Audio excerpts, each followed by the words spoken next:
আসসালামু আলাইকুম। আমি মারিয়া, নতুন একটি ভিডিওতে আপনাদের সবাইকে স্বাগত।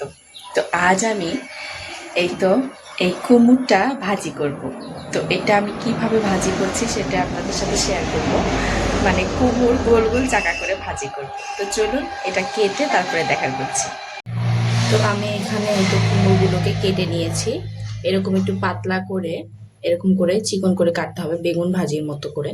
তো এটা আমি এখন সুন্দর করে সামান্য একটু জিরার গুঁড়া, একটু লবণ, একটু হলুদ, গুঁড়া মরিচ, সামান্য একটু তেল আমি এখানে দিয়ে দিচ্ছি। এখন এটাকে ভালো করে মাখাতে হবে।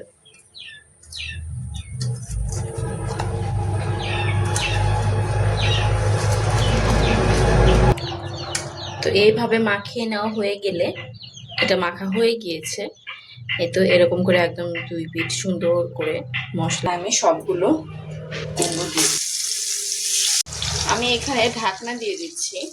ঢাকনা দিয়ে ঢেকে ঢাকনাটা আমি খুলে দিচ্ছি।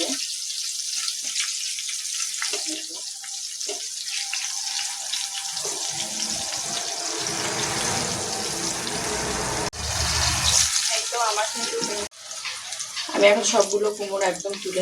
তো আমার কিন্তু কুমড়ো ভাজিটা হয়ে গিয়েছে, দেখুন কত সুন্দর লাগছে দেখতে কালারটা। তো এরকমভাবে আপনারা বাসায় ট্রাই করবেন, অনেক মজা খেতে। আর দেখেন এটার ভেতরে একদম সুন্দর করে কিন্তু সেদ্ধ হয়ে গিয়েছে। এটা খেতে কিন্তু অনেক মজা। এইভাবে একবার কুমড়ো বাসায় খেয়ে দেখবেন, অনেক ভালো লাগবে। দেখেন ওইখানে একটা বিড়াল ঘুমিয়ে আছে, সকাল থেকে কেমন করে ঘুমিয়ে আছে, মাথাটা উঁচু করে দিয়ে ঘুমিয়ে আছে। আমি দেখতেছি, রান্না করতেছি আর এখানে এসে দেখতেছি এখনো যায়নি। তো ভাবলাম আপনাদেরকে একটু দেখিয়ে দিই কেমন করে মাথা উঁচু করে ঘুমিয়ে আছে। তো কুমড়ো ভাজি নামিয়ে আমি আবার এখানে তুলে দিয়েছি ছোলা বুট। এই তো আমরা যেটা রমজানের দিনে খাই সেই বুটটা একদম মেখে আমি তুলে দিয়েছি। ওটা যখন পানিটা একদম শুকিয়ে আসবে তখন ওটাকে ভেজে নামাবো। আর আমি ভাতটাও উঠে দিয়েছিলাম, ভাতও হয়ে গিয়েছে। এই তো ভাতটাও হয়ে গিয়েছে।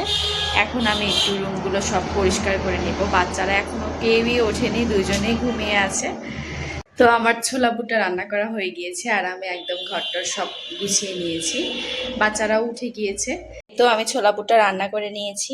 আমি একটু আলু দিয়েছি, এখানে আলু দিয়ে রান্না করেছি। আর দেখেন আমার স্পেশাল যে কুমড়ো ভাজিটা, ওটা কিন্তু অলরেডি শেষই।